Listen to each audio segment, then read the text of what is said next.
वे भूलें और व्याख्याएं अपरिचय की भूलें। संयम के संबंध में भी भूलें हुई हैं, गलत व्याख्याएं हुई हैं, लेकिन वे भूलें भी अपरिचय की ही भूलें। और ज्यादा भूलें होनी कठिन हैं जिससे हम अपरिचित हों, उसकी गलत व्याख्या करनी भी कठिन होती है। गलत व्याख्या के लिए भी परिचय जरूरी है। और हमारा सर्वाधिक परिचय तप से है, क्योंकि वो सबसे वाह रूपरेखा है, वो शरीर है। तप के संबंध में सर्वाधिक भूलें हुई हैं और सर्वाधिक गलत व्याख्याएं हुई हैं। और उन गलत व्याख्याओं से जितना अहित हुआ है उतना किसी और चीज से नहीं। एक फर्क है कि तप के संबंध में जो गलत व्याख्याएं हुई हैं वे हमारी परिचय की भूलें। तप से हम परिचित हैं और तप से हम परिचित आसानी से हो जाते हैं। असल में तब तक जाने के लिए हमें अपने को बदलना ही नहीं पड़ता। हम जैसे हैं तप में हम वैसे ही प्रवेश कर जाते हैं, क्योंकि तप द्वार है। और इसलिए हम जैसे हैं वैसे ही अगर तप में चले जाएं तो तप हमें नहीं बदल पाता, हम तप को बदल डालते हैं। तो तप की पहले तो गलत व्याख्या जो निरंतर होती है वो हमें समझ लेनी चाहिए, तो हम ठीक व्याख्या की तरफ कदम उठा सकते हैं। हम भोग से परिचित हैं, भोग यानी सुख की आकांक्षा से। सभी सुख की आकांक्षा दुख में ले जाती है। सभी सुख की आकांक्षा अंततः दुख में छोड़ जाती है, उदास, खिन्न, उजड़े हुए। इससे स्वभावतः एक भूल पैदा होती है, और वो ये कि यदि हम सुख की मांग करके दुख में पहुंच जाते हैं तो क्या दुख की मांग करके सुख में नहीं पहुंच सकते? यदि सुख की आकांक्षा करते हैं और दुख मिलता है तो क्यों ना हम दुख की आकांक्षा करें और सुख को पालें?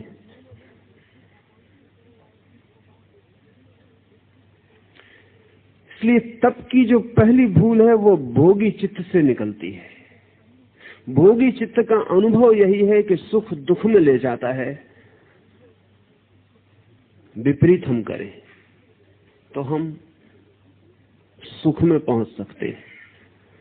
तो सभी अपने को सुख देने की कोशिश करते हैं, हम अपने को दुख देने की कोशिश करें। यदि सुख की कोशिश दुख लाती है तो दुख की कोशिश सुख ला सकेगी, ऐसा सीधा गणित मालूम पड़ता है। लेकिन जिंदगी इतनी सीधी नहीं, और जिंदगी का गणित इतना साफ नहीं।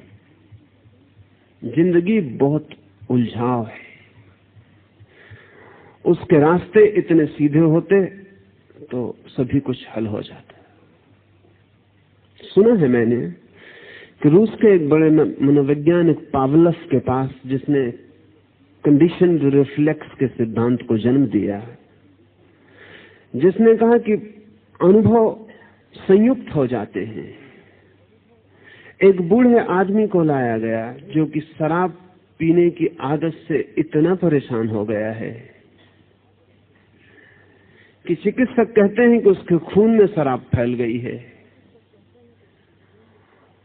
उसका जीना मुश्किल है, अब बचना मुश्किल है अगर शराब बंद न कर दी जाए।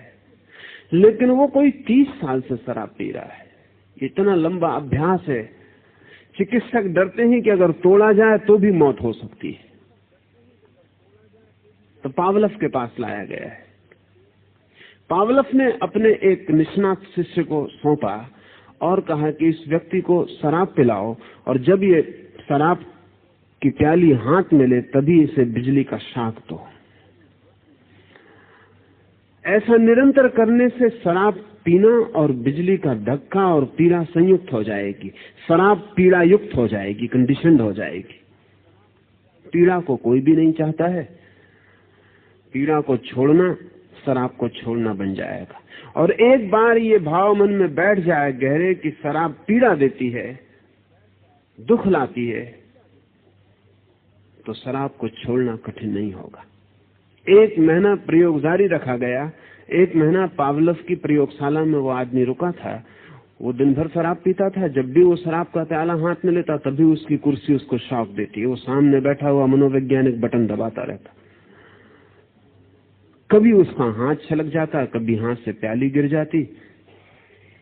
महीने भर बाद पावलोव ने अपने युवक शिष्य को बुलाकर पूछा, कुछ हुआ? युवक शिष्य ने कहा, हुआ बहुत कुछ। पावलोव खुश हुआ। उसने कहा, मैंने कहा ही था कि निश्चित ही कंडीशनिंग से सब कुछ हो जाता है। पर उसके शिष्य ने कहा, ज्यादा खुश न हो क्योंकि करीब करीब उल्टा हुआ। पावलोव ने कहा, उल्टा? क्या अर्थ तुम्हारा? युवक ने कहा, ऐसा हो गया है, वो इतना कंडीशनड हो गया है कि अब शराब पीता है तो पहले जो भी पास में सॉकेट होता है उसमें उंगली डाल लेता है। कंडीशनड हो गया, लेकिन अब बिना शाक के शराब नहीं पी सकता है। शराब तो नहीं छूटी, शाक पकड़ गया। अब कृपा करके शराब छूटे या न छूटे, शाक छुड़वाइए, क्योंकि शराब जब मारेगी मारेगी। ये शाक का धंधा खतरनाक है, ये अभी भी मार सकता है। अब वो पी ही नहीं सकता। इधर एक हाथ में प्याली लेता है, दूसरा हाथ सॉकेट में डालता है। जिंदगी इतनी उलझी हुई है, जिंदगी इतनी आसान नहीं।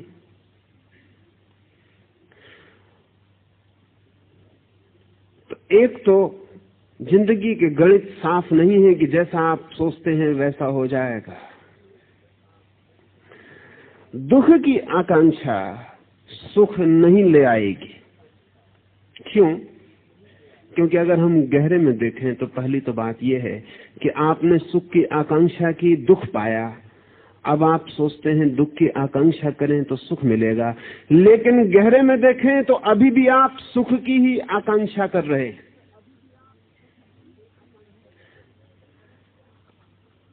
दुख चाहें तो सुख मिलेगा, इसलिए दुख चाह रहे हैं। आकांक्षा सुख की ही है, और सुख की कोई आकांक्षा सुख नहीं ला सकती। ऊपर से दिखाई पड़ता है कि आदमी अपने को दुख दे रहा है, लेकिन वो दुख इसीलिए दे रहा है कि सुख मिले। पहले सुख दे रहा था ताकि सुख मिले, दुख पाया। अब दुख दे रहा है ताकि सुख मिले, दुख ही पाएगा। क्योंकि आकांक्षा का सूत्र तो अब भी गहरे में वही है, ऊपर सब बदल गया, भीतर आदमी वही है। सच बात यह है, दुख चाहा ही नहीं जा सकता। You can not desire it. Impossible है, असंभव है। अगर हम ऐसा कहें कि सुख ही चाह है, और दुख की तो अचाह ही होती है, चाह नहीं होती। हाँ, अगर कभी कोई दुख चाहता है तो सुख के लिए ही, लेकिन वो चाह सुख की ही है। दुख चाहा ही नहीं जा सकता, ये असंभव है। तब हम ऐसा कह सकते हैं, जो भी चाहा जाता है वो सुख है, और जो नहीं चाहा जाता है वो दुख है। इसलिए दुख के साथ चाह को नहीं जोड़ा जा सकता। और जो भी आदमी दुख के साथ चाह को जोड़ के तब बनाता है, दुख धन चाह बराबर तप, ऐसी हमारी व्याख्या है। जो भी आदमी दुख के साथ चाह को जोड़ता है और तप बनाता है, वो तप को समझ ही नहीं पाएगा। दुख की तो चाह ही नहीं हो सकती, सुख ही पीछे दौड़ता है। आकांक्षा मात्र सुख की है, चाह मात्र सुख की है। एक ही रास्ता है कि आपको दुख में भी सुख मालूम पड़ने लगे तो आप दुख को चाह सकते हैं। दुख में भी सुख मालूम पड़ सकता है। इसलिए दूसरी गलत व्याख्या समझ लें, दुख में भी सुख मालूम पड़ सकता है। एसोसिएशन से कंडीशनिंग से, जो मैंने पावलोव की बात आपको कही उसी ढंग से आपको दुख में भी सुख का भ्रम हो सकता है। यूरोप में ईसाई फकीरों का एक संप्रदाय था, कोड़ा मारने वाला, स्वयं को फ्लैगिस्ट। उस संप्रदाय की मान्यता थी कि जब भी काम वासना उठे तो अपने को कोड़े मारो। लेकिन बड़ी हैरानी का अनुभव हुआ, जो लोग जानते हैं उन्हें पता है, या जिन्होंने वो प्रयोग किया उनको धीरे धीरे अनुभव आया कि कोड़े, जब भी काम वासना उठे तो अपने को कोड़े मारो। तो आशा ये थी कि कोड़े खा के काम वासना छूट जाए, लेकिन धीरे धीरे कोड़े मारने वालों को पता चला कि कोड़े मारने में काम वासना का ही मजा आने लगा। और यहां तक हालत हो गई कि जिन लोगों ने कोड़े मारने का अभ्यास किया काम वासना के लिए, फिर वे संभोग में अपने को बिना कोड़े मारे नहीं जा सकते थे। पहले वो कोड़े मारेंगे फिर संभोग में जा सकेंगे। जब तक कोड़े न पड़े शरीर पर, तब तक काम वासना पूरे रस मग्न होकर उठेगी नहीं। ऐसा आदमी के मन का जाल है। तो अब वो आदमी अपने को रोज सुबह कोड़े मार रहा है और पास पड़ोस के लोग उसको नमस्कार करेंगे कि कितना महान त्यागी है, क्योंकि ये जो कोड़े मारने वाला संप्रदाय था, इसके लाखों लोग थे मध्य युग में पूरे यूरोप में। और साधु की पहचान ही ये थी कि वो कितने कोड़े मारता है। जो जितने कोड़े मारता था उतना बड़ा साधु था। तो सुबह खड़े होकर चौराहों पर साधु अपने को कोड़े मारते थे, लहूलुहान हो जाते थे। लोग चकित होते थे कि कितनी बड़ी तपस्या है, क्योंकि जब उनके शरीर से लहू बहता था तो उनके चेहरे पर ऐसा मग्न भाव होता था जो कि केवल संभोगरत जोड़ों में देखा जाता है। लोग चरण छूते थे कि अद्भुत है ये आदमी, लेकिन भीतर क्या घटित हो रहा है वो उन्हें पता नहीं। भीतर वो आदमी पूरी काम वासना में उतर गया। अब उसे कोड़े मारने में रस आ रहा है, क्योंकि कोड़ा मारना काम वासना से संयुक्त हो गया। ये वही हुआ जो पावलोव के प्रयोग में हुआ। और हम अपने दुख में सुख की कोई आभा संयुक्त कर सकते हैं, और अगर दुख में सुख की आभा संयुक्त हो जाए तो हम दुख को बड़े मजे से अपने आसपास इकट्ठा कर ले सकते हैं। लेकिन तप का यह अर्थ नहीं। तप दुखवादी की दृष्टि नहीं। ये दुखवाद गहरे में तो सुख ही है। तप के आसपास ये जो जाल खड़ा है, अगर ये आपको दिखाई पड़ना शुरू हो जाए तो तपस्वियों की परत को तोड़कर आप उनके भीतर देख पाएंगे कि उनका रस क्या है।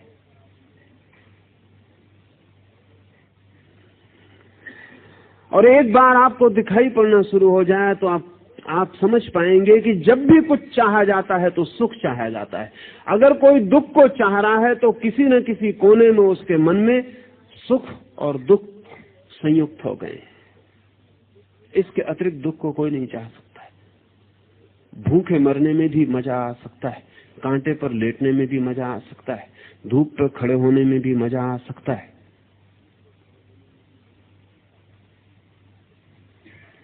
एक बार आपके भीतर की किसी वासना से कोई दुख संयुक्त हो जाए, और आदमी अपने को दुख इसलिए देता है कि वो किसी वासना से मुक्त होना चाहता है। जिस वासना से मुक्त होना चाहता है, दुख उसी से संयुक्त हो जाता है।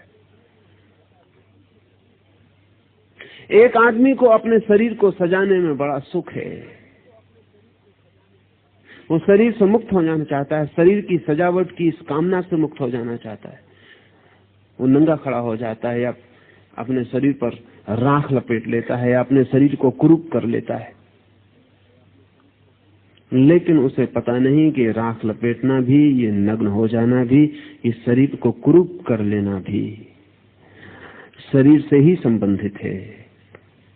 ये भी सजावट है। सजावट दिखाई नहीं पड़ती, ये भी सजावट है। आपको पता है, अगर आप कभी कुंभ गए हैं तो एक बात देख के बहुत चकित होंगे कि जो साधु राख लपेटे बैठे रहते हैं वे भी एक छोटा आईना अपने डब्बे में रखते हैं, और सुबह स्नान करने के बाद जब वो राख लपेटते हैं तो आईने में देखते जाते हैं। आदमी अद्भुत है, राख ही लपेट रहे हैं तो आईने का क्या प्रयोजन रह गया। लेकिन राख लपेटना भी सजावट है, श्रृंगार है। शरीर को कुरूप करने वाला भी आईने में देखेगा कि हो गया ठीक से कि नहीं।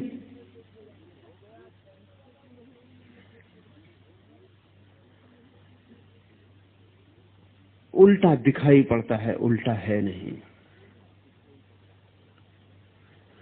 तपस्वी शरीर का दुश्मन नहीं हो जाता, जैसा कि भोगी शरीर का लोलुप मित्र है।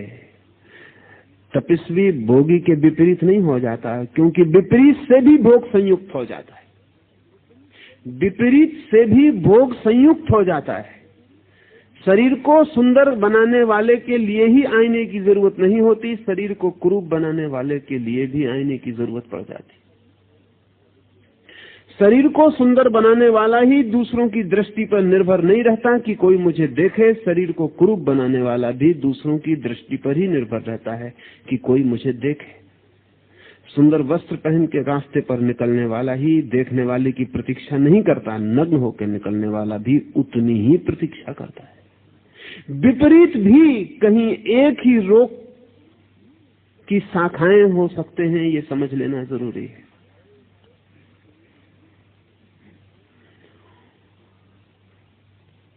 आसान है लेकिन यही, शरीर के भोग से शरीर के तप पर जाना आसान है।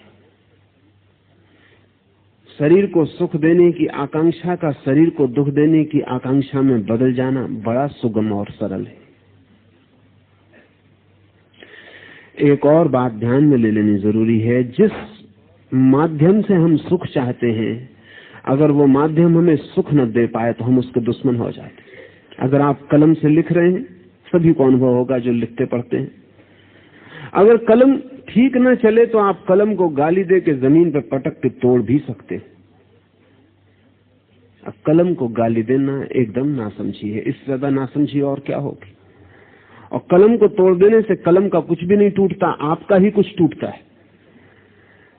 कलम का कोई नुकसान नहीं होता, आपका ही नुकसान होता है। लेकिन जूतों को गाली दे के पटक देने वाले लोग हैं, दरवाजों को गाली दे के खोल देने वाले लोग हैं, ये ही लोग तपस्वी बन जाते। शरीर सुख नहीं दे पाया, ये अनुभव शरीर को तोड़ने की दिशा में ले जाता है। तो शरीर को सताओ, लेकिन शरीर को सताने के पीछे वही फ्रस्ट्रेशन, वही विषाद काम कर रहा है कि शरीर से सुख चाहा था और नहीं मिला, तो अब जिस माध्यम से सुख चाहा था उसको दुख देके बताएंगे। लेकिन आप बदले नहीं, अभी भी आपकी दृष्टि शरीर पर लगी है, चाहे सुख चाहा हो और चाहे अब दुख देना चाहते हो, पर आपके चित्त की जो दिशा है वो अभी भी शरीर के ही आसपास वर्तुल बनाकर घूमती है। आपकी चेतना अभी भी शरीर केंद्रित है, अभी भी शरीर भूलता नहीं, अभी भी शरीर अपनी जगह खड़ा है और आप वही के वही हैं। आपके और शरीर के बीच का संबंध वही का वही है। ध्यान रखें, भोगी और तथाकथित तपस्वी के बीच शरीर के संबंध में कोई अंतर नहीं पड़ता, शरीर के साथ संबंध वही रहता है। क्या आप सोच सकते हैं अगर हम भोगी से कहें कि तुम्हारा शरीर छीन लिया जाए तो तुम्हें कठिनाई होगी? भोगी कहेगा कठिनाई में बर्बाद हो जाऊंगा, क्योंकि शरीर ही तो मेरे भोग का माध्यम है। अगर हम तपस्वी से कहें कि तुम्हारा शरीर छीन लिया जाए तुम्हें कोई कठिनाई होगी? वो भी कहेगा मैं मुश्किल में पड़ जाऊंगा, क्योंकि मेरी तपश्चर्या का साधन तो शरीर ही। कर तो मैं शरीर के साथ ही कुछ रहा हूं, अगर शरीर ही न रहा तो तप कैसे होगा? अगर शरीर न रहा तो भोग कैसे होगा? इसलिए मैं कहता हूं दोनों की दृष्टि शरीर पर है और दोनों शरीर के माध्यम से जी रहे हैं। जो तप शरीर के माध्यम से जी रहा है वो भोग का ही विकृत रूप है। जो तप शरीर केंद्रित है वो भोग का ही दूसरा नाम है। वो विषाद को उपलब्ध हो गए, भोग की प्रतिक्रिया है। वो विषाद को उपलब्ध हो गए, भोग की शरीर के साथ बदला लेने की, रिवेंज लेने की आकांक्षा है। इसे समझें तो फिर हम ठीक तप की दिशा में आंखें उठा सकेंगे। ये इन कारणों से तप जो है आत्महिंसा बन गया है। अपने को जो जितना सता सकता है उतना बड़ा तपस्वी हो सकता है, लेकिन सताने से तप का कोई संबंध? टार्चर, पीड़न, आत्मपीड़न, उससे तप का कोई संबंध है? और ध्यान रखें, जो अपने को सता सकता है वो दूसरे को सताने से बच नहीं सकता, क्योंकि जो अपने को तक सता सकता है वो किसी को भी सता सकता है। हाँ, उसके सताने के ढंग बदल जाएंगे निश्चित ही। भोगी का सताने का ढंग सीधा होता है, त्यागी के सताने का ढंग परोक्ष हो जाता है, इनडायरेक्ट हो जाता है। अगर भोगी को आपको सताना है तो आप पर सीधा हमला बोलता है, त्यागी को आपको सताना है तो बहुत पीछे से हमला बोलता है, लेकिन आपके ख्याल में नहीं आता कि वो हमला बोल रहा है। अगर आप त्यागी के पास जाएं, तथाकथित त्यागी के पास, सो कॉल्ड जो ऑस्टेरिटी है, तपश्चर्या है, उसके पास आप जाएं, अगर आपने अच्छे कपड़े पहन रखे हैं और आपका त्यागी बभूत रमाए बैठा है तो आपके कपड़ों को ऐसे देखेगा जैसा दुश्मन देखता है। उसकी आंख में निंदा होगी, आप कीड़े मकोड़े मालूम पड़ेंगे, ऐसे कपड़े पहने हो। उसकी आंखों में इशारा होगा नरक का, तीर बना होगा नरक की तरफ की, गए नरक। वो आपको कहेगा अभी तक संभले नहीं, अभी तक इन कपड़ों से उलझे हो, नरक में भटकोगे। मैंने सुना है कि एक पादरी एक चर्च में लोगों को समझा रहा था, डरा रहा था नरक के बाबत कि कैसी कैसी मुसीबतें होंगी, और जब कयामत का दिन आएगा तो इतनी भयंकर सर्दी पड़ेगी पापियों के ऊपर कि दांत खड़खड़ाएंगे। मुल्ला नसरुद्दीन भी उस सभा में था, वो खड़ा हो गया, उसने कहा लेकिन मेरे दांत टूट गए। तो उस फकीर ने कहा घबराओ मत, false teeth will be provided, नकली दांत दे दिए जाएंगे लेकिन खड़खड़ाएंगे।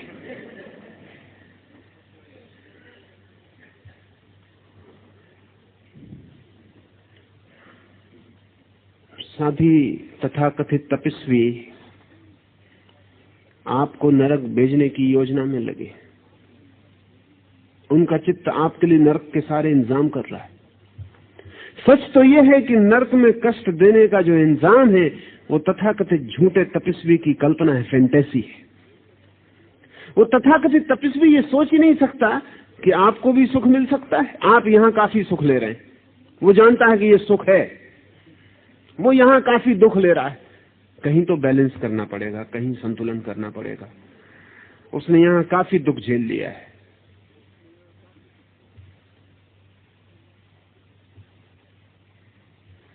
वो स्वर्ग में सुख झेलेगा। आप यहां सुख भोग रहे हैं, आप नरक में सड़ेंगे और दुख भोगेंगे। और बड़े मजे की बात है कि उसके स्वर्ग के सुख आपके ही सुखों का मैग्निफाइड रूप है।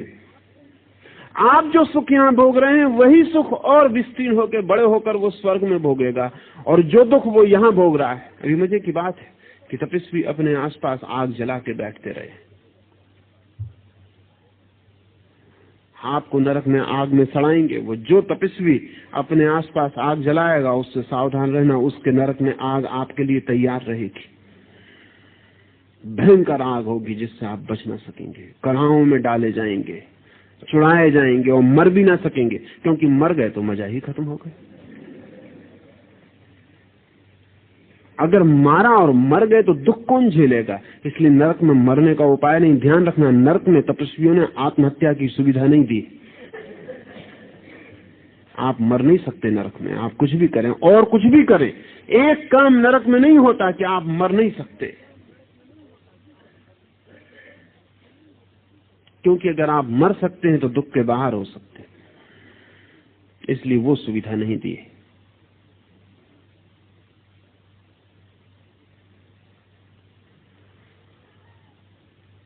किसकी कल्पना से निकलता है ये सारा ख्याल? ये कौन सोचता है ये सारी बातें? सच में जो तपस्वी है वो तो सोच भी नहीं सकता, किसी के लिए दुख का कोई भी ख्याल नहीं सोच सकता। वो सोच ही नहीं सकता दुख का कोई ख्याल कि किसी को कोई दुख हो, कहीं भी, नरक में भी। लेकिन जो तथाकथित तपस्वी है वो बहुत रस लेता है। अगर आप शास्त्रों को पढ़ें, सारे दुनिया के धर्मों के शास्त्रों को, तो एक बहुत अद्भुत घटना आपको दिखाई पड़ेगी। तपस्वियों ने जो जो लिखा है, तथाकथित तपस्वियों ने, उसमें वो नरकों की जो जो विवेचना और चित्रण करते हैं, वो बहुत परवर्टेड इमेजिनेशन मालूम पड़ती है, बहुत विकृत हो गई कल्पना मालूम पड़ती है। ऐसा वे सोच पाते हैं, ऐसा वे कल्पना कर पाते हैं, ये उनके बाबत बड़ी खबर लाती। दूसरी एक बात दिखाई पड़ेगी कि तपस्वी आप जो जो सुख भोगते हैं उनकी बड़ी निंदा करते हैं, पर निंदा में बड़ा रस लेते हैं। वो रस बहुत प्रकट है। ये बहुत मजे की बात है कि वात्सायन ने अपने काम सूत्रों में स्त्री के अंगों का ऐसा सुंदर चित्रण नहीं किया है, इतना रसमुग्ध, जितना तपस्वियों ने स्त्री के अंगों की निंदा करने के लिए अपने शास्त्रों में किया है। वात्सायन के पास इतना रस हो भी नहीं सकता था, क्योंकि उतना रस पैदा करने के लिए विपरीत जाना जरूरी है। इसलिए मजे की बात है कि भोगियों के आसपास कभी नग्न अप्सराएं आके नहीं नाचती, वे सिर्फ तपस्वियों के आसपास आके नाचती हैं।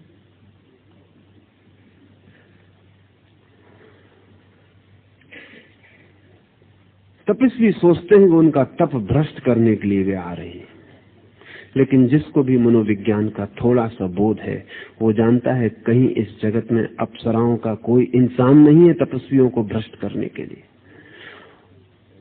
अस्तित्व तपस्वियों को भ्रष्ट क्यों करना चाहेगा? कोई कारण नहीं है। अगर परमात्मा है तो परमात्मा भी तपस्वियों को भ्रष्ट करने में क्यों रस लेगा? और ये अप्सराएं शाश्वत रूप से एक ही धंधा करेंगी, तपस्वियों को भ्रष्ट करने का। इनके लिए और कोई काम, इनके जीवन का अपना कोई रस नहीं। नहीं, मनस्विद कहते हैं कि तपस्वी इतना लड़ता है जिस रस से, वही रस प्रगाढ़ होकर प्रकट होना शुरू हो जाता है। और तपस्वी काम से लड़ रहा है तो आसपास काम वासना रूप लेके खड़ी हो जाती, वो उसे घेर लेती है। वो जिससे लड़ रहा है उसी को प्रोजेक्ट, उसी का प्रक्षेप कर लेता है। वे अप्सराएं किसी स्वर्ग से नहीं उतरती, वे तपस्वी के संघर्षरत मन से उतरती हैं। वे अप्सराएं उसके मन में जो छिपा है उसे बाहर प्रकट करती हैं। वो जो चाहता है और जिससे बच रहा है, वे अप्सराएं उसका ही साकार रूप है। वो जो मांगता भी है और जिससे लड़ता भी है, वो जिसे बुलाता भी है और जिसे हटाता भी है, वे अप्सराएं केवल उसके उसी विकृत चित्त की तृप्ति है।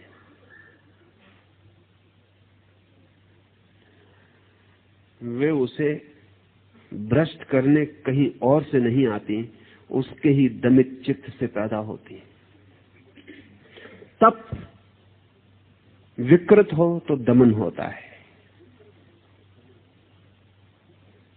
और दमन आदमी को रुग्ण करता है, स्वस्थ नहीं। इसलिए मैं कहता हूं महावीर के तप में दमन का कोई भी कारण नहीं। और अगर महावीर ने कहीं दमन जैसे शब्दों का प्रयोग भी किया है तो मैं आपको कह दूं 2500 साल पहले दमन का अर्थ बहुत दूसरा था, वो अब नहीं है। दम का अर्थ था शांत हो जाना। दम का अर्थ दबा देना नहीं था महावीर के वक्त में। दम का अर्थ था शांत हो जाना, शांत कर देना भी नहीं, शांत हो जाना। भाषा रोज बदलती रहती है, शब्दों के अर्थ रोज बदलते रहते हैं।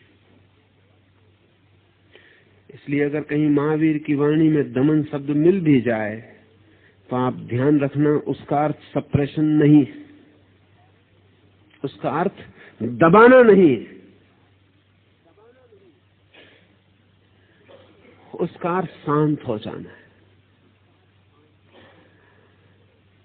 जिस चीज से आपको दुख उपलब्ध हुआ है उसके विपरीत चले जाने से दमन पैदा होता है। जिस चीज से आपको दुख उपलब्ध हुआ है उसकी समझ में प्रतिष्ठित हो जाने से शांति उपलब्ध होती है। इस फर्क को ठीक से समझ लें। काम वासना ने मुझे दुख दिया तो मैं काम वासना के विपरीत चला जाऊं और लड़ने लगूं काम वासना से, तो दमन होगा। काम वासना ने मुझे दुख दिया, ये बात मेरी समझ, मेरी प्रज्ञा में इस भांति प्रविष्ट हो जाए कि काम वासना तो शांत हो जाए और काम वासना के विपरीत मेरे मन में कुछ भी ना उठे, क्योंकि जब तक विपरीत उठता है तब तक शांत नहीं हुआ। विपरीत उठता ही इसीलिए। एक मित्र की पत्नी मुझे कहती थी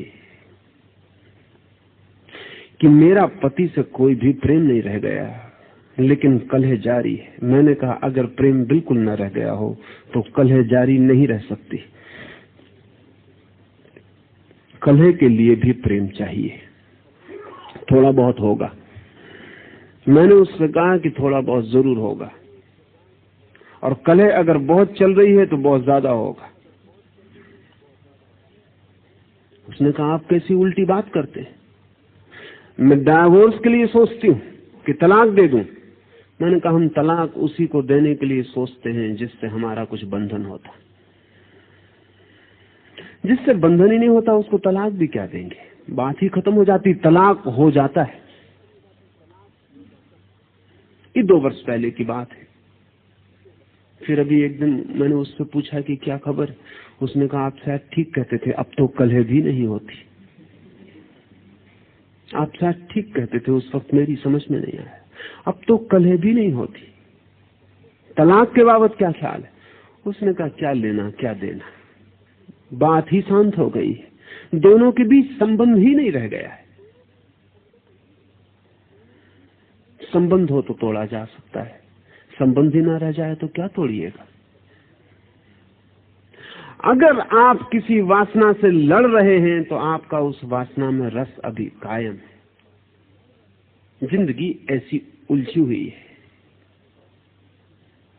इसलिए फ्रायड ने तो जीवन भर के 50 साल के अनुभव के बाद कहा, और शायद ये आदमी अकेला था पृथ्वी पर जो मनुष्यों के संबंध में इस भांति गहरा उतरा।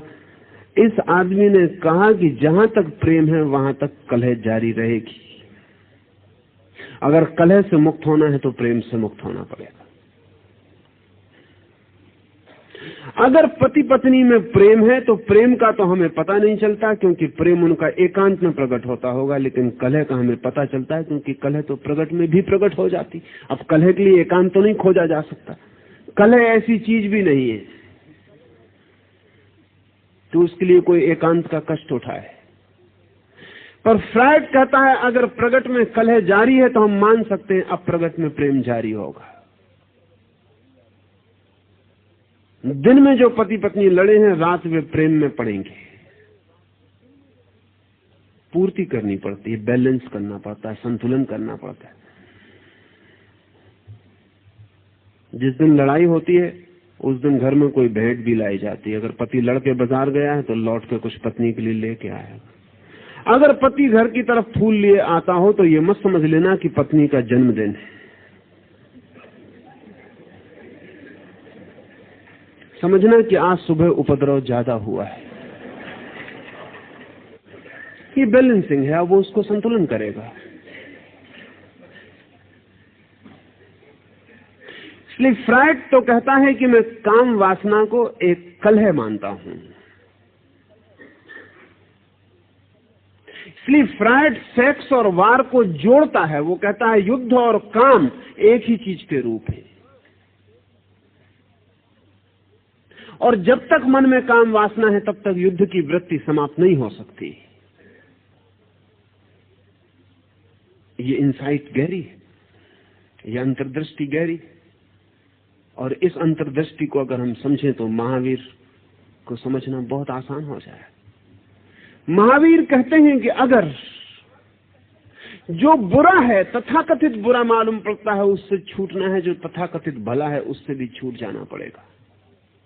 अगर घृणा से मुक्त होना है तो राग से भी मुक्त हो जाना पड़ेगा। अगर शत्रु से बचना है तो मित्र से भी बच जाना पड़ेगा। अगर अंधेरे में जाने की आकांक्षा नहीं तो प्रकाश को भी नमस्कार कर लेना होगा। ये उल्टा दिखाई पड़ता है, ये उल्टा नहीं है, क्योंकि जिसके मन में प्रकाश में जाने की आकांक्षा है वो बार बार अंधेरे में गिरता रहेगा। जीवन द्वंद है और जीवन के सब रूप अपने विपरीत से बंधे हुए हैं, अपने से उल्टे से बंधे हुए हैं। इसका अर्थ यह हुआ कि जो व्यक्ति जिस चीज से लड़ेगा, विपरीत चलेगा, उससे ही बंधा रहेगा, उससे वो कभी नहीं छूट सकता। अगर आप धन से लड़ रहे हैं और धन के विपरीत जा रहे हैं तो धन आपके चित्त को सदा घेरे रहेगा। अगर आप अहंकार से लड़ रहे हैं और अहंकार के विपरीत जा रहे हैं तो आपका अहंकार सूक्ष्म से सूक्ष्म होकर आपके भीतर सदा खड़ा रहेगा।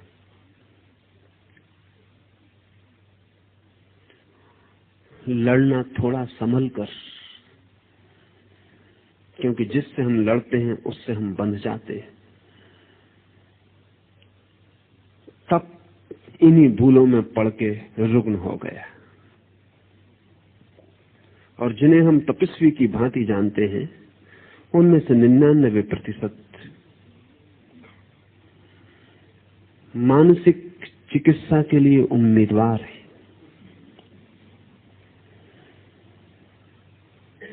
उनकी मानसिक चिकित्सा जरूरी है। और ध्यान रहे, काम वासना से छूटना आसान है, क्योंकि काम वासना प्रकृति है। काम वासना के विपरीत, जो काम वासना के विरोध से बन गया, उससे छूटना मुश्किल पड़ेगा, क्योंकि वो प्रकृति से और एक कदम दूर निकल जाना है। इसे हम 3 शब्दों में समझ लें।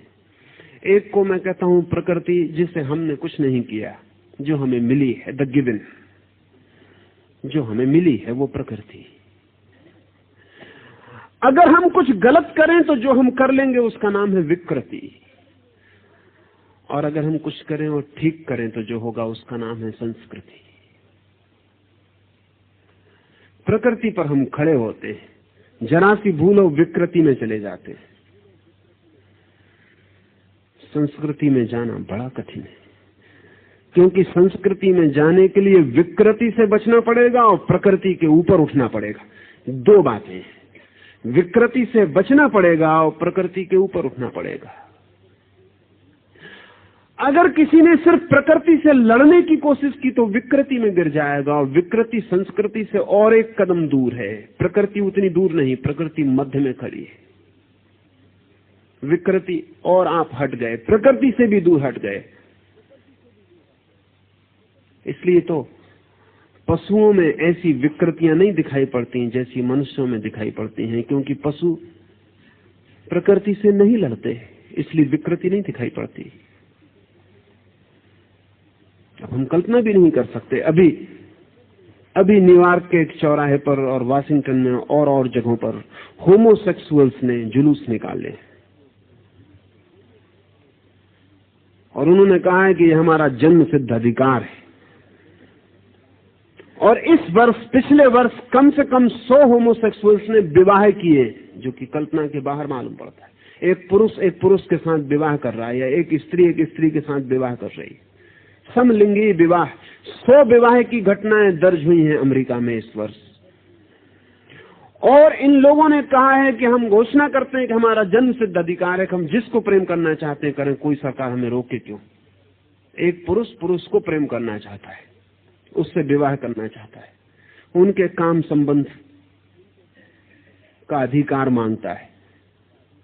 कम से कम 150 क्लब पूरे अमेरिका में और यूरोप में, स्वीडन में और स्विट्जरलैंड में, सब जगह वो क्लब फैलते चले गए। कम से कम 200 पत्रिकाएं आज जमीन पे निकलती हैं होमोसेक्सुअल्स की पत्रिकाएं, जिनमें वो खबरें देते हैं और घोषणाएं देते हैं। और आप हैरान होंगे कि अभी उन्होंने एक प्रदर्शन किया कैलिफोर्निया में, जैसा कि ब्यूटी कंपटीशन का होता है, महिलाओं को, सुंदर महिलाओं को हम नग्न खड़ा करते हैं। होमोसेक्सुअल्स ने 50 नग्न युवकों को खड़ा करके प्रदर्शन किया कि हम इनमें ही सौंदर्य देखते हैं, स्त्रियों में नहीं। कोई पशुओं की हम कभी सोच सकते हैं कि पशु और होमोसेक्सुअल? नहीं। हाँ, कभी कभी ऐसा होता है, सर्कस के पशु होमोसेक्सुअल हो जाते, या कभी कभी अजायब घर के पशु होमोसेक्सुअल हो जाते। डेसमंड मॉरिस ने एक किताब लिखी है द ह्यूमन जू, आदमियों का अजायब घर, और उसने लिखा है कि जो अजायब घर में पशुओं के साथ होता है वो आदमियों के साथ समाज में हो रहा है। ये अजायब घर है, ये कोई समाज नहीं है, जू है। क्योंकि कोई पशु पागल नहीं होता जंगल में, अजायब घर में पागल हो जाता है। कोई पशु जंगल में आत्महत्या नहीं करता देखा गया आज तक, लेकिन अजायब घर में कभी कभी आत्महत्या कर लेता है। पशु विकृत नहीं होता क्योंकि प्रकृति में ठहरा रहता है। आदमी कोशिश करता है, आदमी 2 कोशिश कर सकता है, या तो प्रकृति से लड़ने की कोशिश करे तो आज नहीं कल विकृति में उतर जाएगा, और या फिर प्रकृति का अतिक्रमण करने की कोशिश करे तो संस्कृति में प्रवेश करेगा। अतिक्रमण तप है, विरोध नहीं, निरोध नहीं, संघर्ष नहीं, अतिक्रमण, ट्रांसेंडेंस। बुद्ध ने एक बहुत अच्छा शब्द प्रयोग किया है, वो शब्द है पारमिता। वो कहते हैं लड़ो मत इस किनारे से उस किनारे चले जाओ, पार चले जाओ, पारमिता। लड़ो मत इस किनारे से, जहां तुम खड़े हो लड़ो मत, क्योंकि लड़ोगे तो भी इसी किनारे पर खड़े रहोगे। जिससे लड़ना हो उसके पास रहना पड़ेगा, जिससे लड़ना हो उससे दूर जाना खतरनाक है। दुश्मन आमने सामने संगीने लेके खड़े रहते हैं। हिंदुस्तान पाकिस्तान की बाउंड्री पर देखें उनको, वो खड़े। हिंदुस्तान चीन की बाउंड्री पर देखें, वो संगीने लिए खड़े। दुश्मन से दूर जाना खतरनाक है, दुश्मन के सामने ही संगीन लेके खड़े रहना पड़ता है। अगर इस तट से लड़ोगे, बुद्ध ने कहा है, अगर भोग के तट से लड़ोगे तो उस तट पर पहुंचोगे कैसे? लड़ो मत, उस तट पर पहुंच जाओ, ये तट छूट जाएगा, भूल जाएगा, विलीन हो जाएगा।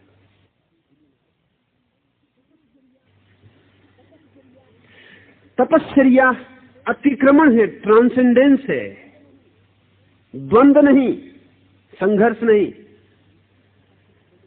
तो इस अतिक्रमण के रूप पर हम थोड़े गहरे जाएंगे तो बहुत सी बातें ख्याल हो सकेंगी। एक तो पहले ख्याल ले लें कि अतिक्रमण का क्या अर्थ होता है। आप एक घाटी में खड़े हैं, अंधेरा है बहुत, आप उस अंधेरे से लड़ते नहीं, आप सिर्फ पहाड़ के शिखर पर चढ़ना शुरू कर देते। थोड़ी देर में आप पाते हैं कि आप सूर्य से मंडित शिखर के निकट पहुंचने लगे। वहां कोई अंधेरा नहीं, घाटी में अंधेरा था। आप घाटी में खड़े ही ना रहे, आपने सूर्य मंडित शिखर की तरफ बढ़ना शुरू कर दिया।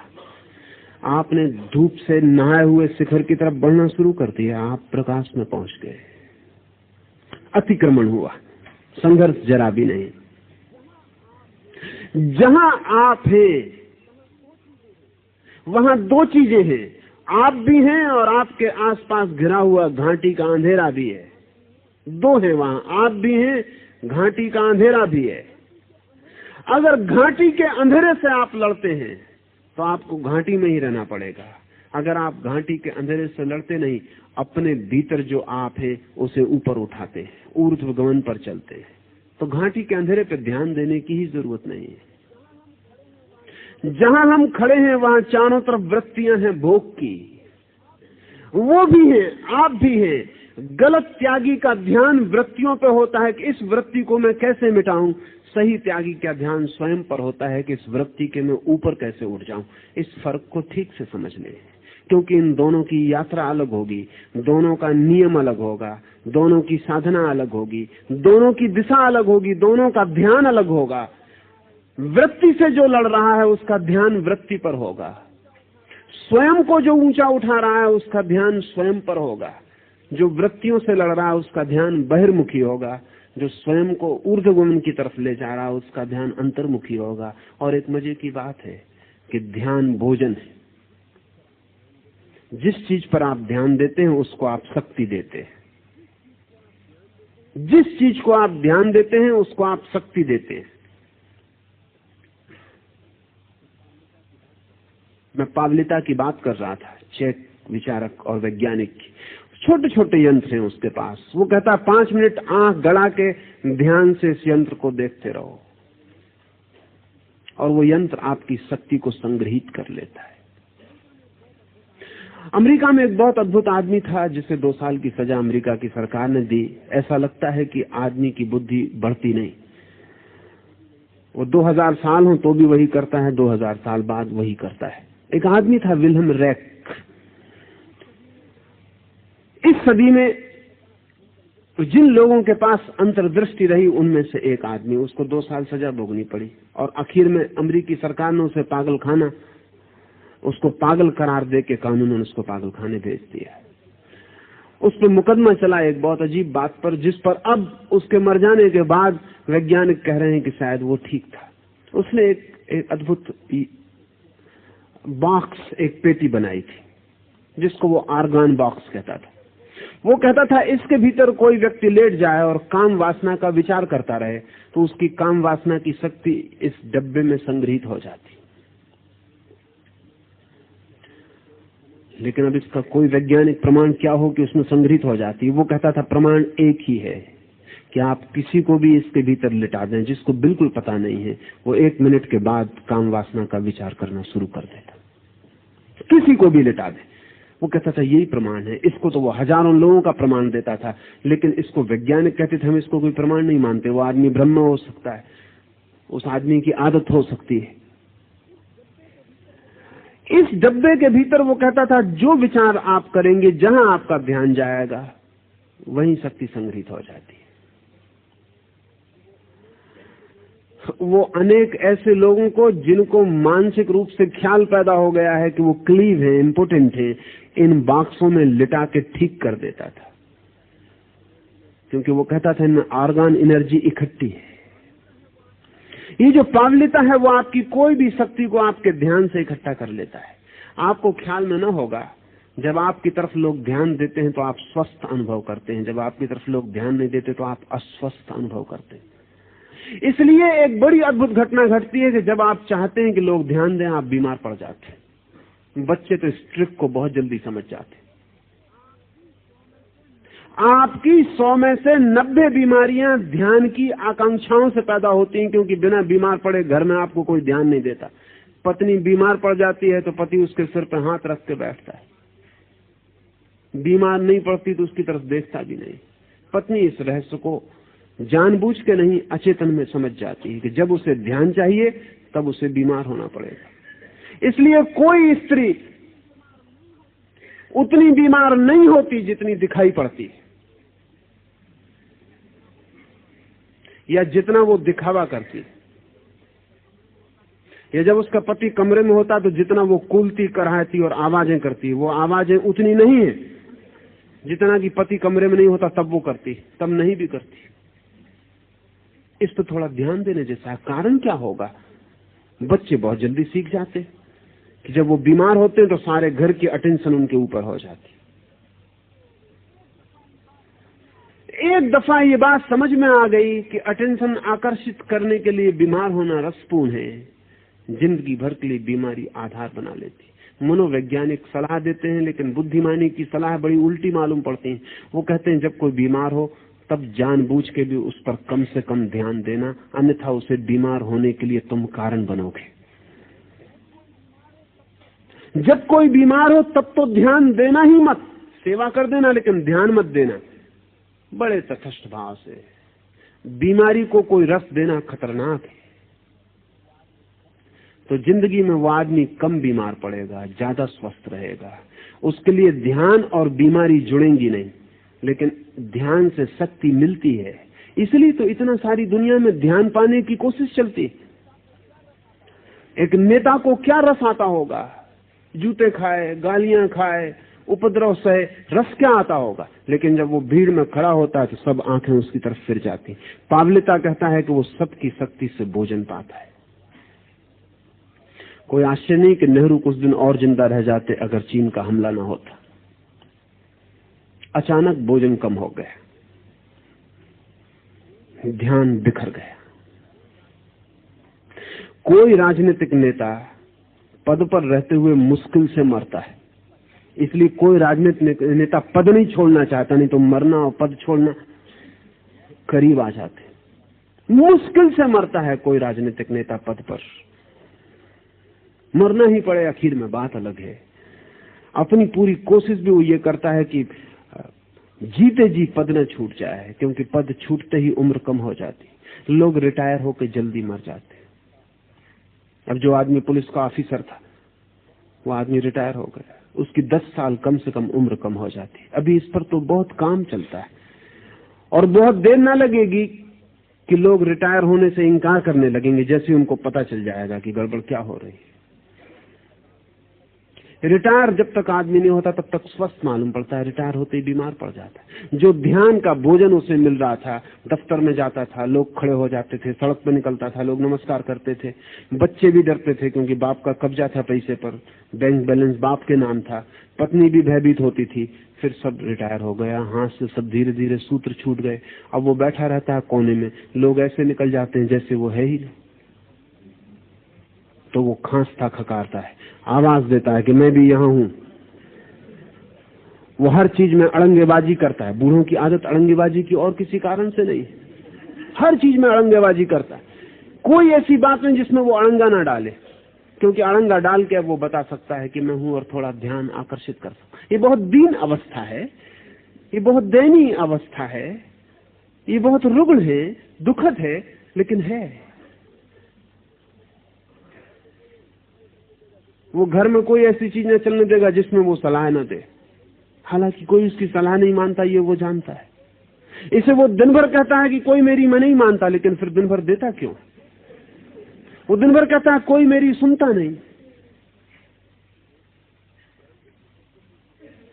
गांधी जी कहते थे कि वो 125 वर्ष जिएंगे,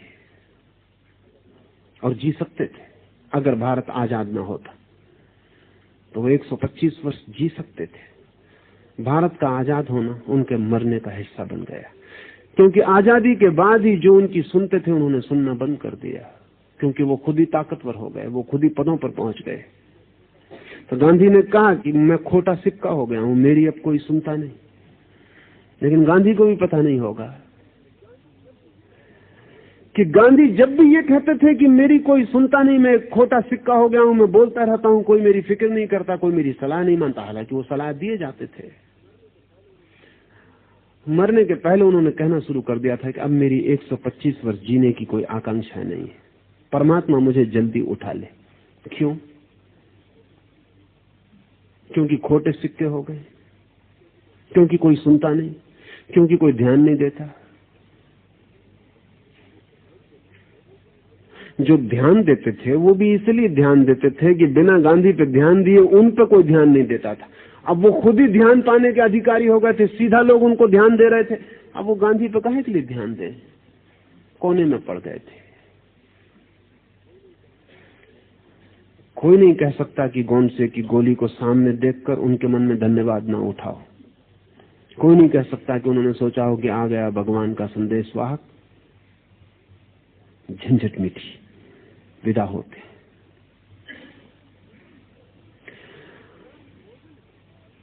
ध्यान भोजन है, बहुत सटल फूड, बहुत सूक्ष्म भोजन है। अकेले ध्यान पर भी जी सकते हैं आप। इसलिए जब कभी कोई प्रेम में पड़ता है तो भूख कम हो जाती है। आपको पता है, अगर कोई आपको बहुत प्रेम करता है तो भूख एकदम कम हो जाती। क्यों कम हो जाती? जब कोई प्रेम करता है, प्रेम का मतलब ही क्या है कि कोई आप पर ध्यान देता है, और मतलब क्या है? और जब कोई आप पर ध्यान नहीं देता आपको पता है, मनोवैज्ञानिक कहते हैं कि जब कोई ध्यान नहीं देता तब लोग ज्यादा भोजन करने लगते हैं।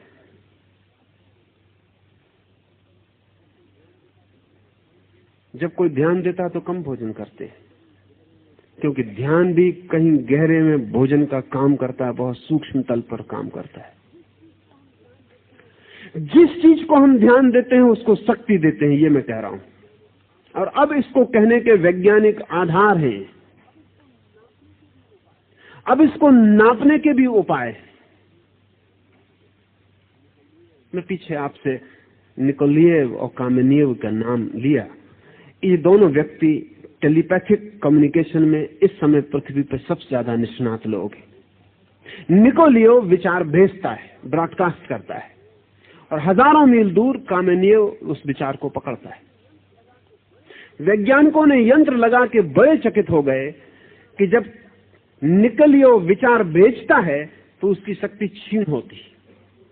उसके चारों तरफ यंत्र बताते हैं कि उसकी शक्ति क्षीण हो रही।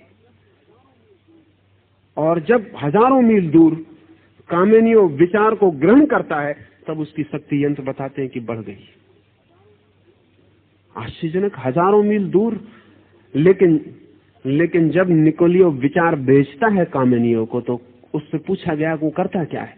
वो कहता है, मैं आंख बंद करके ध्यान करता हूं कि कामेनिएव मेरे सामने उपस्थित है। वो दूर नहीं है, मेरे सामने उपस्थित है। मैं अपने सारे ध्यान को उस पर लगा देता हूं, सब भूल जाता हूं, सिर्फ कामेनिएव रह जाता है। और जब कामेनिएव रह जाता है, मुझे प्रत्यक्ष दिखाई पड़ने लगता है कि ये सामने खड़ा है, तब मैं उससे बोलता हूं। ध्यान, वो अटेंशन दे रहा है, तो उसकी ऊर्जा हजारों मील दूर बैठे हुए व्यक्ति को उपलब्ध हो जाती।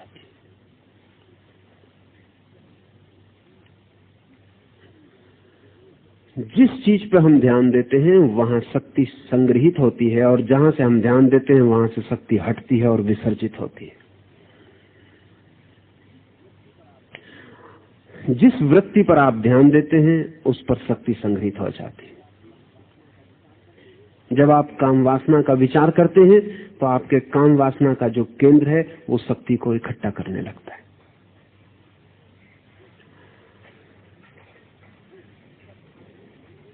जिस चीज पर आप ध्यान देते हैं वो वृत्ति का केंद्र आपके भीतर शक्ति को इकट्ठा कर लेता है।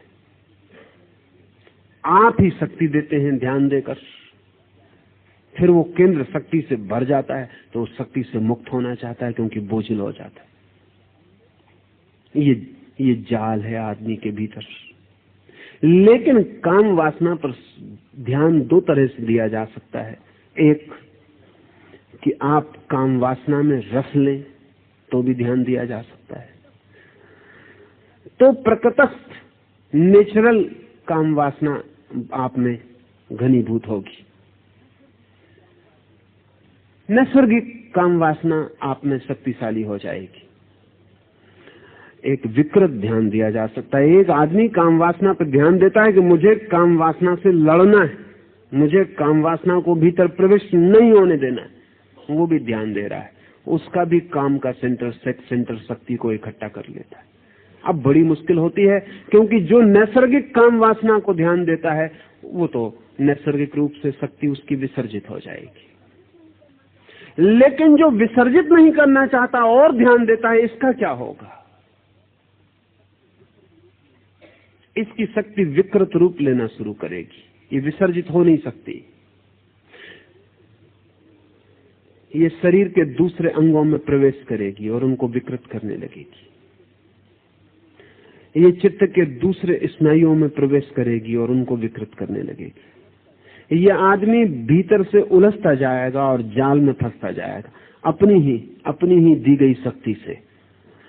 ऐसा हुआ कि हम एक वृक्ष को पानी दिए जाते हैं और प्रार्थना किए जाते हैं कि वृक्ष बड़ा ना हो। ये वृक्ष बड़ा ना हो प्रार्थना किए जाते हैं और पानी दिए जाते हैं। जिस वृत्ति को आप ध्यान देते हैं, चाहे पक्ष में चाहे विपक्ष में, आप उसको पानी और भोजन देते हैं। तप का मूल सूत्र यही है कि ध्यान कहीं और दो, जहां तुम शक्ति को इकट्ठा करना चाहते हो वहां मत दो। ध्यान ही उठाओ ऊपर। अगर काम वासना से मुक्त होना है तो काम वासना पर ध्यान ही मत दो, पक्ष में भी नहीं विपक्ष में भी नहीं, लेकिन ध्यान आपको देना ही पड़ेगा, क्योंकि ध्यान आपकी शक्ति है, वो काम मांगती है। तो तप का मूल सूत्र यह है कि ध्यान के लिए नए केंद्र निर्मित करो। नए केंद्र आदमी के भीतर हैं और उन केंद्रों पर ध्यान को ले जाओ। जैसे ही ध्यान को नया केंद्र मिल जाता है और वो नए केंद्र में शक्ति को उंडेलने लगता है, वैसे ही पुराने केंद्रों से मुक्त होने लगता है। पहाड़ पर चढ़ाई शुरू हो गई। काम वासना का केंद्र हमारा सबसे नीचा केंद्र है, वहां से हम प्रकृति से जुड़े। सहस्त्रार हमारा सबसे ऊंचा केंद्र है, वहां से हम परमात्मा ऊर्जा से जुड़े, दिव्यता से, भव्यता से, भगवत्ता से जुड़े। जब भी आप ध्यान देते हैं, आपने ख्याल किया कि आपके मस्तिष्क में विचार चलता है काम वासना का, और आपका काम केंद्र तत्काल सक्रिय हो जाता है। यहां विचार चला, अब विचार तो चलता है मस्तिष्क में, और काम केंद्र बहुत दूर है, वो तत्काल सक्रिय हो जाता है। ठीक यही उपाय तपस्वी अपने सहस्त्रार की तरफ अपने ध्यान को लौटा के करता है। वो जैसे ही सहस्त्रार की तरफ ध्यान देता है, वैसे ही सहस्त्रार सक्रिय होना शुरू हो जाता है। और जब शक्ति ऊपर की तरफ जाती है तो नीचे की तरफ नहीं जाती। और जब शक्ति को मार्ग मिलने लगता है शिखर पर चढ़ने का, तो घाटियां वो छोड़ने लगती है। और जब शक्ति को प्रकाश के जगत में प्रवेश होने लगता है, तो अंधेरे के जगत से चुपचाप उठने लगती। अंधेरे की निंदा भी नहीं होती उसके मन में, अंधेरे का विरोध भी नहीं होता उसके मन में, अंधेरे का ख्याल भी नहीं होता उसके मन में, अंधेरे पर ध्यान ही नहीं होता। ध्यान का रूपांतरण है तप। अब इसको अगर इस तरह समझेंगे तो तप का मैं दूसरा अर्थ आपको कह सकूंगा। तप का ऐसे अर्थ होता है अग्नि। तप का अर्थ होता है अग्नि। तप का अर्थ होता है भीतर की अग्नि। मनुष्य के भीतर जो जीवन की अग्नि है, उस अग्नि को ऊर्ध्वगमन की तरफ ले जाना तपस्वी का काम है। उसे नीचे की ओर ले जाना भोगी का काम है। भोगी का अर्थ है जो अग्नि को नीचे की ओर प्रवाहित कर रहा है जीवन में, अधोगमन की ओर। तपस्वी का अर्थ है जो ऊपर की ओर प्रवाहित कर रहा है उस अग्नि को, परमात्मा की ओर, सिद्धावस्था की ओर। ये अग्नि दोनों तरफ जा सकती है। और बड़े मजे की बात यह है कि ऊपर की तरफ आसानी से जाती है, नीचे की तरफ बड़ी कठिनाई से जाती है, क्योंकि अग्नि का स्वभाव ऊपर की तरफ जाना है। आपने ख्याल किया, आप आग जलाते हैं वो ऊपर की तरफ जाने लगती है। इसलिए इसे तप नाम दिया, इसे अग्नि नाम दिया, इसे यज्ञ नाम दिया, ताकि ये ख्याल में रहे कि अग्नि का स्वभाव तो ऊपर की तरफ जाना है, नीचे की तरफ तो बड़ी चेष्टा करके ले जानी पड़ती। पानी नीचे की तरफ बहता है, अगर ऊपर की तरफ ले जाना हो तो बड़ी चेष्टा करनी पड़ती है। और आप चेष्टा छोड़ दें कि पानी फिर नीचे की तरफ बहने लगा। आपने पंपिंग इंतजाम छोड़ दिया, पानी फिर नीचे बहने लगेगा। अगर ऊपर चढ़ाना है तो पंप करो, ताकत लगाओ, मेहनत करो। नीचे बहने के लिए पानी किसी की मेहनत नहीं मांगता, खुद बहता है, वो उसका स्वभाव है। अग्नि को अगर नीचे की तरफ ले जाना है तो इंतजाम करना पड़ेगा। अपने से अग्नि ऊपर की तरफ उठती है, ऊर्ध्वगामी। इसको तप कहने का कारण है क्योंकि भीतर की जो अग्नि है, जो जीवन अग्नि है, वो स्वभाव से ऊर्ध्वगामी है। एक बार आपको उसके ऊर्ध्वगमन का अनुभव हो जाए, फिर आपको प्रयास नहीं करना पड़ता उसको ऊपर जाने के लिए, वो जाती रहती है। एक बार सहस्त्रार की तरफ तपस्वी का ध्यान मुड़ जाए तो फिर उसे चेष्टा नहीं करनी पड़ती, फिर वो अग्नि अपने आप बहती रहती है। धीरे धीरे वो भूल ही जाता है क्या नीचे क्या ऊपर। भूल ही जाता है, क्योंकि फिर तो अग्नि सहज ऊपर बहती रहती है। एक बार आग राह पकड़ ले तो ऊपर की तरफ जाना उसका स्वभाव है। नीचे की तरफ ले जाने के लिए बड़ा आयोजन करना पड़ता है, लेकिन हम नीचे की तरफ ले जाने के इतने लंबे अभ्यस्त हैं, जन्मों जन्मों के हमारा अभ्यास है नीचे की तरफ ले जाने का। इसलिए नीचे की तरफ ले जाना जो कि वस्तुतः कठिन है वो हमें सरल मालूम पड़ता, ऊपर की तरफ ले जाना जो कि वस्तुतः सरल है वो हमें कठिन मालूम पड़ता। कठिनाई हमारी आदत में है, आदतें बड़ी कठिन हो जाती, और कभी कभी स्वभाव जो कि हमारी आदत नहीं है, जो कि वस्तु का धर्म है, उसके ऊपर हमारी आदत इतनी सख्त होकर बैठ जाती है कि स्वभाव को दबा देती है। हम सबके स्वभाव दबे हुए हैं आदतों से।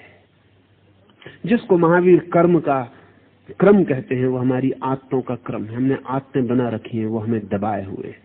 वो आदतें लंबी हैं, पुरानी हैं, गहरी हैं, उनसे छूट जाना आज इसी वक्त संभव नहीं हो जाएगा।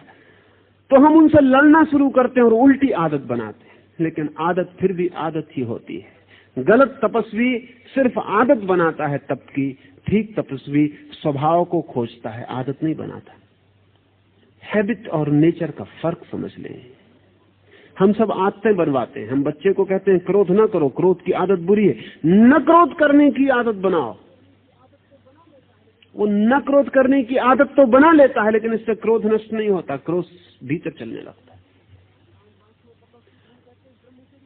काम वासना पकड़ती तो हम कहते हैं ब्रह्मचर्य की आदत बनाओ, वो आदत बन जाती, लेकिन काम वासना भीतर सरकती रहती, वो नीचे की तरफ बहती रहती, उससे कोई फर्क नहीं पड़ता। तपस्वी खोजता है स्वभाव के सूत्र को, ताओ को, धर्म को। वो क्या है जो मेरा स्वभाव, उसे खोजता है। सब आदतों को हटाकर वो अपने स्वभाव का दर्शन करता है। लेकिन आदतों को हटाने का एक ही उपाय है, ध्यान मत दो, आदत पर ध्यान मत दो। एक मित्र 4-6 दिन पहले मेरे पास आए, उन्होंने कहा कि आप कहते हैं कि बंबई में रह के और ध्यान हो सकता है, इस सड़क का क्या करें, भोंपू का क्या करें, ट्रेन जा रही, सीटी बज रही, इसका क्या करें। मैंने उनसे कहा ध्यान मत दो। उन्होंने कहा कैसे ध्यान न दे, खोपड़ी पर भोंपू बज रहा है, नीचे कोई हान बजाए चला जा रहा है, ध्यान कैसे न दे। मैंने उनसे कहा एक प्रयास करो, भोंपू कोई नीचे बजाया जा रहा है, उसे भोंपू बजाने दो, तुम ऐसे बैठे रहो, कोई प्रतिक्रिया मत करो कि भोंपू अच्छा कि भोंपू बुरा, कि बजाने वाला दुश्मन कि बजाने वाला मित्र, किसका सिर तोड़ देंगे अगर आगे बजाया। कुछ प्रतिक्रिया मत करो, तुम बैठे रहो, सुनते रहो, सिर्फ सुनो। थोड़ी देर में ही तुम पाओगे कि भोंपू बजता भी हो तो भी तुम्हारे लिए बजना बंद हो गया। एक्सेप्ट इट, स्वीकार करो। जिस आदत को बदलना हो उसे स्वीकार कर लो, उससे लड़ो मत, स्वीकार कर लो। जिसे हम स्वीकार कर लेते हैं उस पर ध्यान देना बंद हो जाता है। क्या आपको पता है, किसी स्त्री के आप प्रेम में हो उस पर ध्यान होता है, फिर विवाह करके उसको पत्नी बना लिया, फिर वो स्वीकृत हो गई, फिर ध्यान बंद हो जाता है। जिस चीज को हम स्वीकार कर लेते हैं, एक कार आपके पास नहीं, वो सड़क पर निकलती है चमकती हुई, ध्यान खींचती है, फिर आपको मिल गई, फिर आप उसमें बैठ गए, फिर थोड़े दिन में आपका ख्याल ही नहीं आता कि वो कार भी है चारों तरफ जो ध्यान को खींचती, तो वो स्वीकार हो गई। जो चीज स्वीकृत हो जाती है उस पर ध्यान जाना बंद हो जाता है। स्वीकार कर लो, जो है उसे स्वीकार कर लो, अपने बुरे से बुरे हिस्से को भी स्वीकार कर लो, ध्यान देना बंद कर दो, ध्यान मत दो। उसको ऊर्जा मिलनी बंद हो जाएगी, वो धीरे धीरे अपने आप छीन होकर सिकुड़ जाएगी, टूट जाएगी, और जो बचेगी ऊर्जा उसका प्रवाह अपने आप भीतर की तरफ होना शुरू हो जाएगा। गलत तपस्वी उन्हीं चीजों पर ध्यान देता जिन पर भोगी देता। सही तपस्वी ठीक तप की प्रक्रिया ध्यान का रूपांतरण है, वो उन चीजों पर ध्यान देता है जिन पर न भोगी ध्यान देता न तथाकथित त्यागी ध्यान देता, वो ध्यान को ही बदल देता है। और ध्यान हमारे हाथ में, हम वहीं देते हैं जहां हम देना चाहते हैं। अभी यहां बैठे हैं, आप मुझे सुन रहे हैं। अभी यहां आग लग जाए मकान में, आप एकदम भूल जाएंगे कि सुन रहे थे, कि कोई बोल रहा था, सब भूल जाएंगे। आग पर ध्यान दौड़ जाएगा, बाहर निकल जाएंगे, भूल ही जाएंगे कि कुछ सुन रहे थे। सुनने का कोई सवाल ही न रह जाएगा। ध्यान प्रतिपल बदल सकता है, सिर्फ नए बिंदु उसको मिलने चाहिए। आग मिल गई, वो ज्यादा जरूरी जीवन को बचाने के लिए हो गई, तो तत्काल ध्यान वहां दौड़ जाएगा। आपके भीतर तप की प्रक्रिया में उन नए बिंदुओं और केंद्रों की तलाश करनी है जहां ध्यान दौड़ जाए और जहां नए केंद्र सशक्त होने लगे। इसलिए तपस्वी कमजोर नहीं होता, शक्तिशाली हो जाता। गलत तपस्वी कमजोर हो जाता। गलत तपस्वी कमजोर होकर सोचता है कि हम जीत लेंगे, और भ्रांति पैदा होती है जीतने की। अगर एक आदमी को 30 दिन भोजन न दिया जाए तो काम वासना क्षीण हो जाती। इसलिए नहीं कि काम वासना चली गई, इसलिए कि काम वासना के योग्य रस नहीं बनता शरीर में। फिर भोजन दिया जाए तो 30 दिन में जो वासना गई थी वो 3 दिन में वापस लौट आती। भोजन मिला, शरीर को रस मिला, फिर केंद्र सक्रिय हो गया, फिर ध्यान दौड़ने लगा।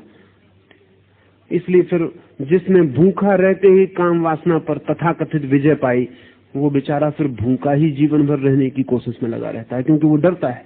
इधर भोजन लिया, इधर वासना उठी। मगर ये निपट पागलपन है, वासना के बाहर हुए नहीं। ये सिर्फ कमजोरी की वजह से वासना को शक्ति नहीं मिल रही है। असल में आदमी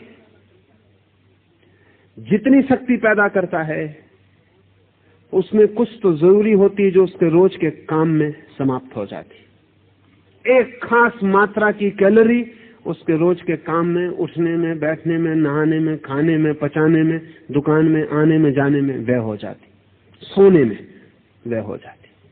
उसके अतिरिक्त जो बचती है वो उस केंद्र को मिल जाती जिस पे आपका ध्यान है।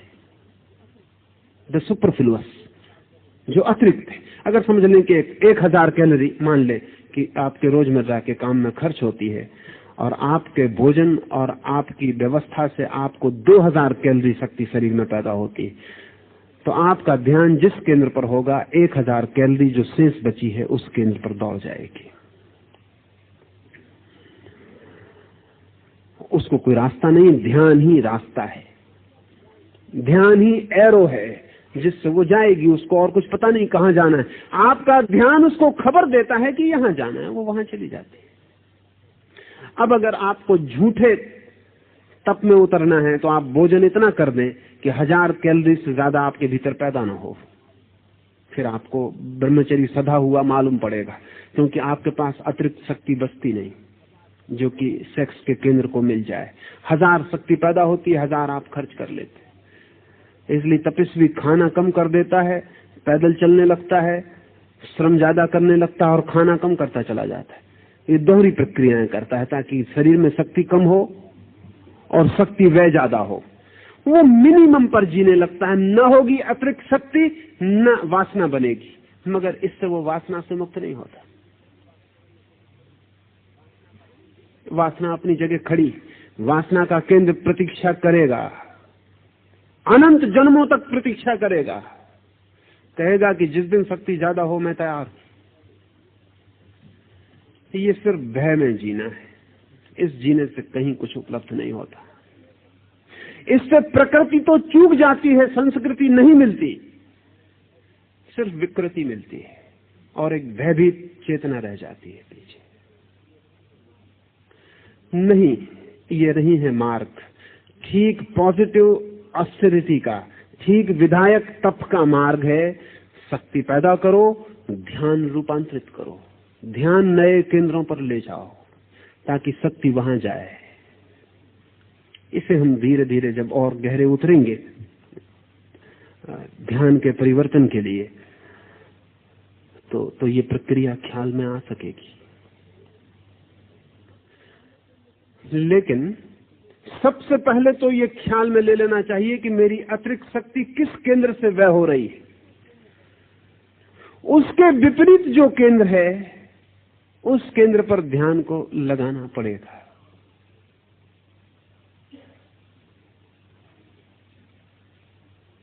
एक छोटी सी घटना और आज की बात मैं पूरी करूं।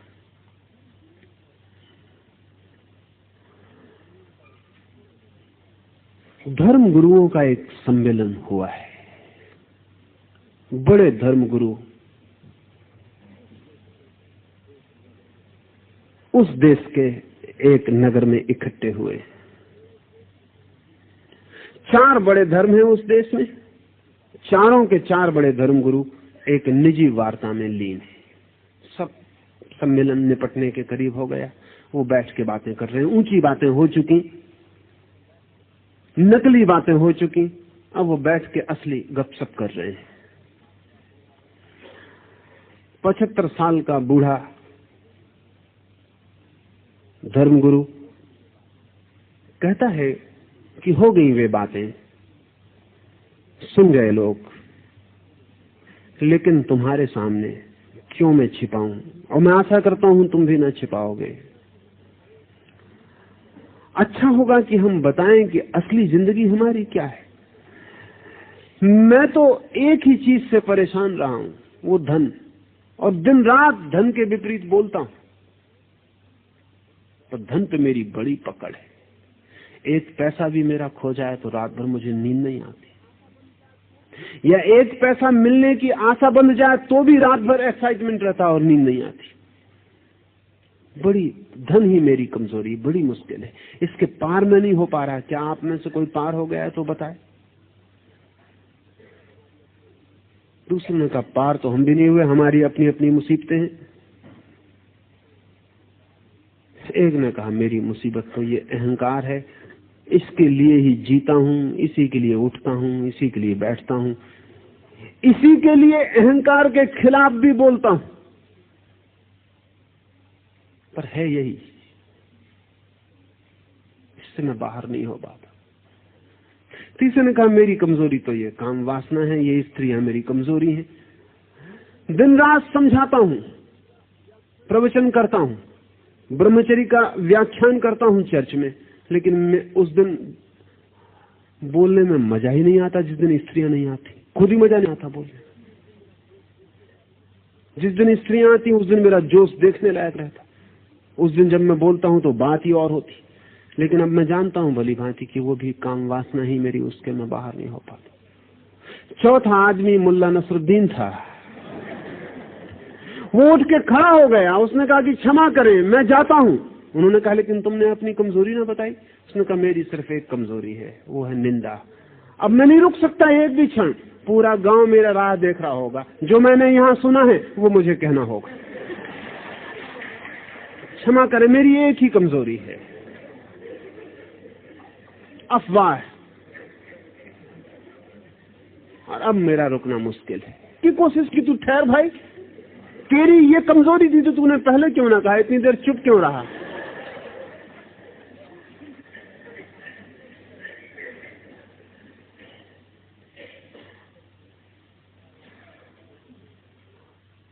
हर आदमी की कोई ना कोई कमजोरी है।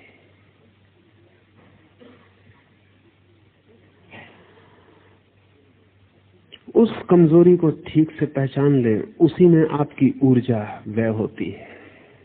मुल्ला ने कहा कि तब तक तो मैं बैठा रहा जब तक मैं पूरा न सुन पाया, लेकिन जब मैंने पूरा सुन लिया तो जग गई मेरी शक्ति।